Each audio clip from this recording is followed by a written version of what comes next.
My main man manifest. What's happening, brother? What up, what up, what up? Peace. Good Man, morning. how you feeling, man? Man, I'm doing amazing. I'm over here alert, uh, tuning in, tapping in with Brother Kamal and fam, talking about these weapons No being doubt. sold to the all right.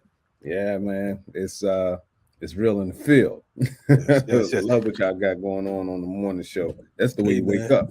Yes, yes, yes. Best part of waking up. Hmm. Yo, it's funny because you popped on the screen. We've been knowing each other damn near 20 years at this point, and Hmm. I'm used to you with locks. So you Ah. popped on just now. Yeah, Wait, man. My mom, yeah, my mother passed away last year, man. So no I had to doubt. let it go, man. Yes, New yes, chapter, new transitions in life. You feel me? no But doubt. yeah, Again, man, it's all gravy. It's the same philosophy, same yes, strategy, still banging on the system. we You know know it what I mean? Yeah, we still always. natural. It's all Always, natural. always, always. Speaking of all natural, first and foremost, if you all are not familiar with my man, brother Manifest is what we call him. Some of you know know him as Duron Chavis. I be getting folks talking about some, oh yeah, I thought Duron Chavis did that. Yeah, same cat. This is alter ego, but this brother right here has been putting in work for literally decades. His event, well, excuse me, one of his joints he's been putting together, uh, Happily Natural Day. Yes, sir. It's been going on for 19 years now. This is the 19th year, Yes, sir. Yes, sir. and That is correct. That is correct. yeah, yeah, and it's an amazing piece. I want for folks who are not familiar with you, I want you to give them a little brief bio because it's like right now, maybe 5 years ago, I could do that, but since then you all over the damn planet. Talk to us Yeah. about this So journey. listen, I'm from Southside Richmond. You know what I mean? Black boy, uh, raised in the Mid Atlantic. Happily Natural Day originates in 2003. My first job at the Black History Museum and Cultural Center of Virginia. Uh, it's basically a festival dedicated to holistic health, cultural wellness, and social change. Um, this space that we've created is all about loving Blackness, loving ourselves as African people, and knowing that Blackness is not a monolith, but it's very biodiverse uh, and geographic. People Black everywhere on the planet, but it's all these different cultural representations. We wanted to bring all that together and celebrate it. And through that platform for the last 19 years, we basically created one of the most amazing liberation spaces in the Mid-Atlantic region, creating opportunities for businesses as well as activists and all those in between to network, build connections, build bonds, celebrate each other, but also create strategies to address, social issues in their communities, irrespective of where they might find themselves. So it's been an amazing ride, and the festival itself, from my perspective, has been an incubator for strategy for addressing some really systemic issues in our community, especially around transformation of the built environment, sustainable agriculture, regenerative agriculture, how we integrate that into our urban spaces and create connections into our rural spaces. So it's really been pivotal for my evolution as a solutionary and community, you know what I mean, and building these relationships regionally, not just in the Mid Atlantic, but also deep south. My fam, you all in Atlanta, as well as family in Philadelphia, Harlem. You know, there is a thread woven through, and it's intergenerational, which has been also very pivotal for the work. I don't know if people really understand that the cultural workers have been building intergenerationally, um, using these platforms, these event platforms, for years. And I was basically mentored into this thing at very early age. I'm 42, so we started a festival. I was like 22 years old, and Yeah, yeah, these yeah, OGs basically put me under the wing, yeah. and we've been riding with it ever since. You know what I mean? I gotta say, because folks hear Happily Natural Day and they hear festival, sometimes they get it confused, right? And they Yeah, think that okay, well, they just doing a hair show or something. Sort of like the International Lock Conference. Shout out to them as well, Mama Kosua, who is an ancestor right now. But the beautiful thing about Happily Natural and the Locks Conference is and was that you're not just going to go there and first and foremost, before we even go there, culture is an integral part of revolution. Yes, without indeed. Culture, you'll be confused and you'll be all over the place, and you'll be fighting someone else's looking through things through someone else's lenses. Yes, you know what I'm saying? Indeed. Part of your revolution has to deal with the assault on your culture. Right. You know what I'm saying? Right. And if you're not clear about that, then it's going to take a little bit while longer for this thing. Yes, Emil Carter Brawl. Now, so I want to say that one thing about Happily Natural, since I would say we've been involved in it for about 18 years. I think maybe the year after you got started. Y'all got with us like fresh. Second, third year. Yep. Yeah. So, but the thing is, when you attend this situation, it's not just like you said, the culture workers. You'll find anyone from an Ashanti Austin to a Daruba Ben Wahad. And this is, and I want to give you credit because we connected, and we were already doing our Black August thing, so we started doing Black August weekend here in Atlanta. With it was Black August weekend, Black August and Happily Natural Fest. It was I don't know, for folks who missed that, these were some serious situations. But like you said, relationships have grown and sprouted throughout the years. I want you, if you could, just name some of the attendees and participants, throughout the years. Yeah, so you named two of my favorites. Brother Daruba Ben Wahad has come through to the festival. Former political prisoner, Black revolutionary, Black Panther, former political prisoner. Ashanti Austin, Black anarchist, former Black Panther Party member, Black Liberation Army. But we also had people like Dr. Baruti up in Atlanta. I mean, let's go back, man. We had people like Dr. Lala Africa. We've had people like Dead Prez come from. We've had people like, I don't know, man. Well, how we want to take it? Bobby Hemmett, Reverend Phil Valentine. Yes. I mean, we've had Neely Fuller.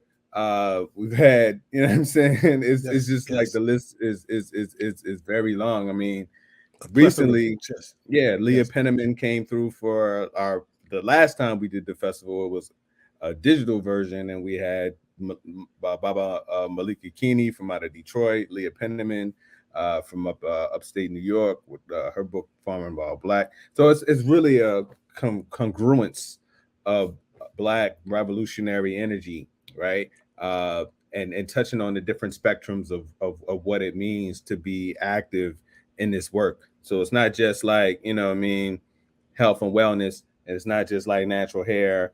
It's not just, fashion. It's also, social inequities and law, social inequities and our built environment, talking about finances. I remember one year we had Mbuyibwe Ishangji from the Ghetto Times talking about, the boule and all this type of stuff. I mean, it's just, we've been doing it for so long. It's wild. I got videos of Chef Aki from the sister with the indigenous food work, on our YouTube. We had Baba Dell Jones from years ago. Rest in power to him. You know what I mean? So we've crossed the gambit of different personalities in his work, and it's been important for us to like always stay hosting these minds that have taken a really clear stance on the work that needs to be done in our communities. We're oriented towards Black self-determination. So we're not trying to like, get the most popular Black pundit, to come to the event and attract the people. Like that's not necessarily our go-to. Our game and our focus is like, how do we present the people that have that are putting solutions into the community in real time. How do we put those folks in front of, the hundreds of people that come to the festival, right? Yeah. And introduce them to these ideas so that they can activate the stuff on their own in their own community. I mean, we're not about trying to build followers and all that type of stuff that's new. We've been doing this stuff since before there was a Facebook, before there was even a MySpace. So what's fascinating to me is like this, kind of pivot towards trying to get people to follow you and all this type of stuff. Like that's not Right. that Right. don't that's not gonna get us free. You feel I, me? I, You know I what I'm want saying? I want to take it further because I know that again, folks aren't clear. It's not a hair festival. It's not even a health and wellness festival. Right. It is revolutionary in nature. Again, we started off telling you about some freedom fighters, and we've had all different types of people throughout the years. But Yeah. I want to talk about, because again, we tapped on relationship. We want to talk about expansion and growth. So I want to, out of this came your most important work to date, something that you're doing right now, something that you've been doing for the last several years, dealing with agriculture. Talk That's to right. us about that and tell us Right. about, how did that transformation take place? And Certainly. then we'll get into what's going on this weekend. So because of the platform of the festival and bringing all of these different personalities and all these different movements together at the event, we were blessed to meet and have build relationship with Black farmers, right? And those farmers became, OGs to me, when we connected, talked regularly, even developed programming together in our region. And out of that development of programming, it evolved. We started doing pop-up farmers markets with Black farmers, basically selling their produce in formerly red line neighborhoods. You know what I mean? A very explicit effort of like, how do we support Black farmers? Like people say, hey, you support Black farmers, but we were like, no, we're going to create a program where we're bringing that Black farmers produce into community and selling it. And as a result of that time with them, we started learning why it was important to be growing our food, started growing food, started with a community garden, a little 8,000 square foot plot, but then it evolved, you feel me, into starting farms, orchards, and now the work that we're doing is connecting with and actually being on the board for and founding members of a community land trust here in our region, where we're acquiring land and making that land available explicitly for Black and brown food system stakeholders. So one of the biggest challenges in terms of self-determination is having land, because land is the basis of independence, right? The land is the basis of power. The land is the basis of self-determination. Like if you don't have, if you on somebody else's land or somebody else's property, then you kind of beholden to them as far as That's land right. tenure and what you can do. Stuff always going to be unstable. So Right.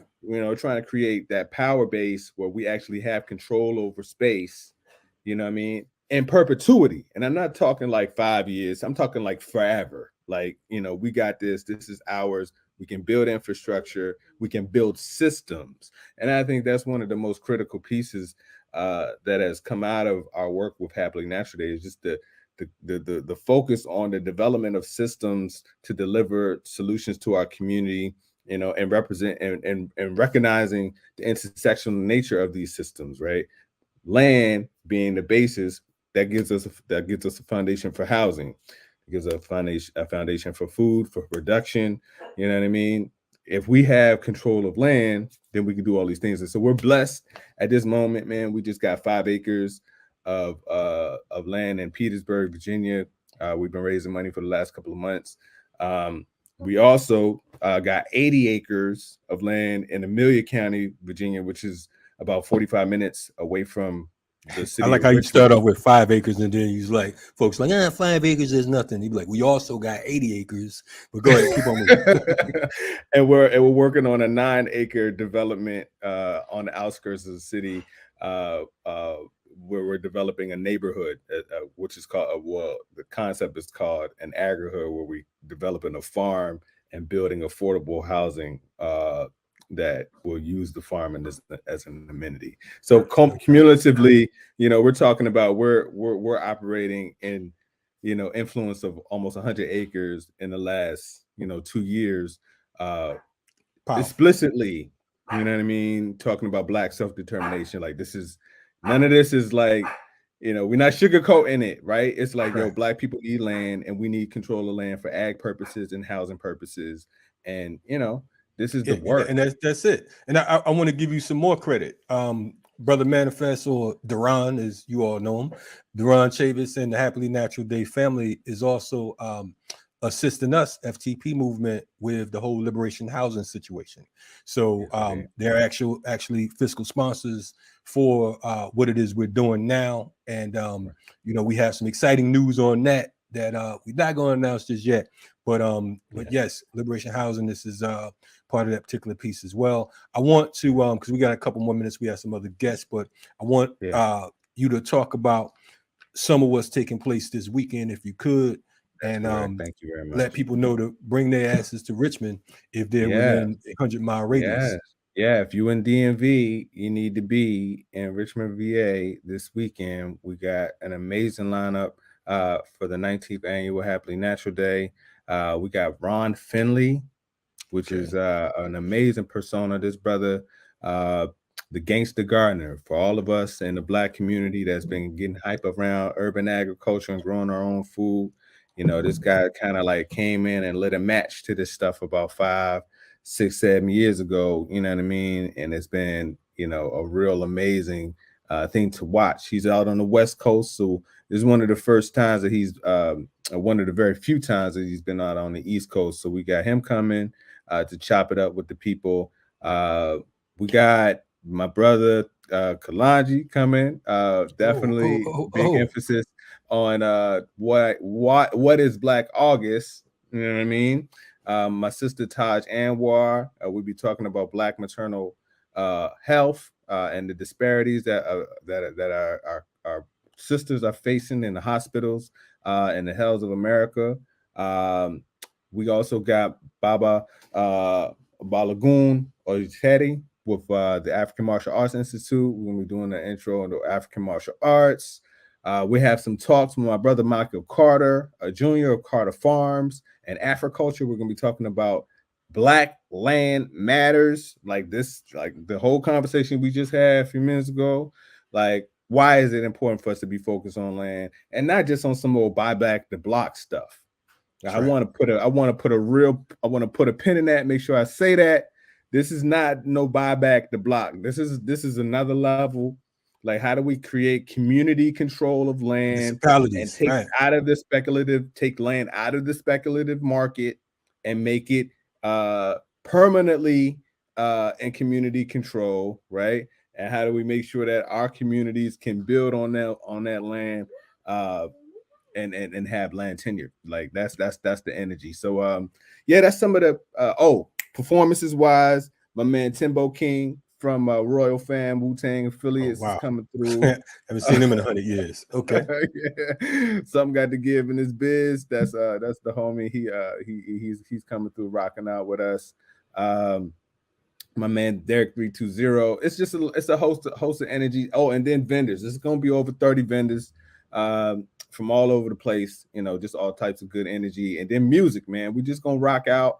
We're trying to keep the program, nice and condensed. Hit you out with a bunch of information, but also we're gonna have some fun. It's gonna be good vibes, good energy, good food. Come through.